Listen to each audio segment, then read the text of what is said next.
آخری 10 دن میں لیلۃ القدر رکھی ہے، اعتکاف رکھا ہے۔ پہلی امتوں کے لیے یہ نہیں تھا کہ پچھلے سارے گناہ معاف ہو جائیں، یہ ہمارے لیے کہ ہمارے پچھلے سارے گناہ معاف ہو جاتے۔ اللہ تعالیٰ کا عرش پہلے آسمان پہ آ جاتا ہے، جنت کے دروازے کھل جاتے ہیں، جہنم کے بند ہو جاتے ہیں، شیطان قید ہو جاتے ہیں، اور سمندر کی مچھلیاں اور زمین کی چونٹیاں تک روزہ رکھنے والوں کے لیے دعا کرتی ہیں، اور اللہ تعالیٰ جنت کو روزانہ کہتا ہے ان قریب میرے نیک بندے بندیاں آنے والے ہیں، تو ان کے لیے میک اپ کر لے، تو ان کے لیے تیار ہو جائے۔ یہ اللہ تعالیٰ کی رحمت کو لینے کا سیزن ہے۔ پہلی امتوں کو اعتکاف نہیں ملا تھا، ہمیں اعتکاف ملا ہے کہ 10 دن اللہ دے بوئے تے پہ جاؤ، یا اللہ تیرے کو معافی کروا کے ہی اٹھنا ہے، ہمیں اٹھنا ہی کوئی نہیں۔ تو جو دروازے پہ آ جاتا ہے آدمی اسے معاف کر ہی دیتا ہے۔ کوئی بہت ہی سخت دل والا ہو تو معاف نہ کرے، ورنہ بڑے سے بڑے غصے والے بھی کہتا اچھا جی جاؤ معاف کیتا۔ اس میں ایک لیلۃ القدر ہے۔ لیلۃ القدر انا انزلناہ فی لیلۃ القدر وما ادراک ما لیلۃ القدر لیلۃ القدر خیر من الف شہر تنزل الملائکۃ فیہا باذن ربہم من کل امر سلام ہی حتی مطلع الفجر۔ ہم نے قرآن کو لیلۃ القدر میں اتارا، تمہیں کیا خبر کہ لیلۃ القدر کیا ہے؟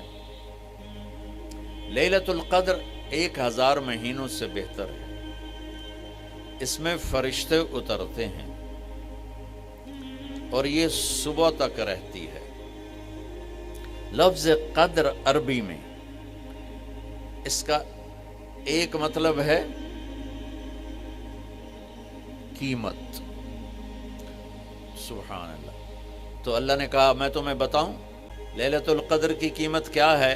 1000 مہینوں سے بہتر ہے، 1000 مہینوں سے بہتر ہے۔ اب 1 روپے پر 1000 نفع لے سکتے ہیں؟ دنیا میں کوئی ایسا کاروبار ہے؟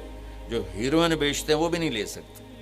اور میرا اللہ کہہ رہا ہے 1 رات 1000 مہینے، یعنی کوئی 82-83 سال۔ یہ تو آ گیا پہلا قدر۔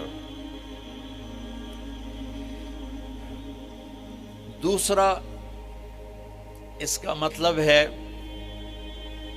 تنگ پڑ جانا، تنگ پڑ وقت فقدر علیہ رزقہ، تو تنزل الملائکۃ والروح فیہا، کہ اس رات اتنے فرشتے اترتے ہیں کہ زمین تنگ پڑ جاتی ہے، سبحان اللہ، اتنے فرشتے آتے ہیں زمین تنگ پڑ جاتی ہے۔ تیسرا مطلب ہے قدر،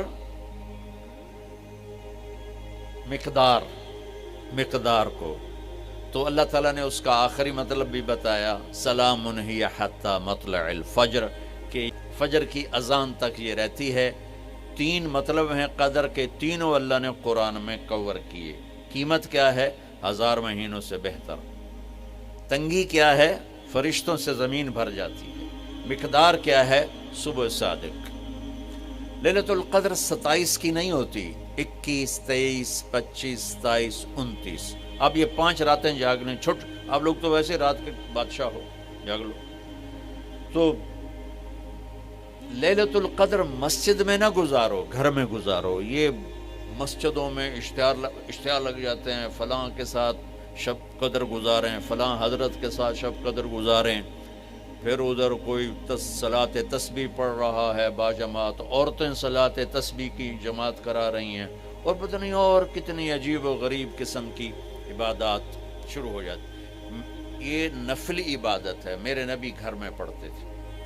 آپ نے اشراق کے سوا ہر نفل گھر پڑھا، ہر سنت گھر میں پڑھی۔ تو آپ لیلۃ القدر کو اکٹھے ہو کے نہیں منانا، الگ الگ مصلی بچھا کر اپنے اللہ سے رونا دھونا کرو، اپنے اللہ کو منانا کرو۔ میں بھی کروں، آپ بھی کریں۔